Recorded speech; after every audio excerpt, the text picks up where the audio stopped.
Class Reptilia. Similarly, Reptilia is derived from Latin words repere. It means to crawl.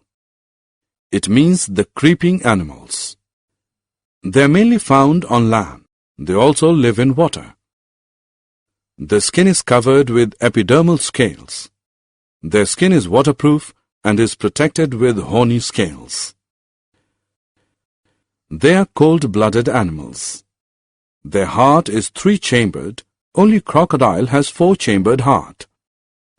The respiration takes place through lungs.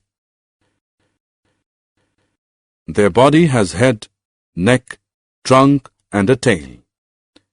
They have 2 pairs of tetrapodous, pentadactyl limbs and clawed digits. They lay eggs with tough covering, so they do not need to lay eggs in water. Some common examples of reptilia are turtle, chameleon, naja, king cobra, draco, flying lizard, hemidactylus, house lizard, etc.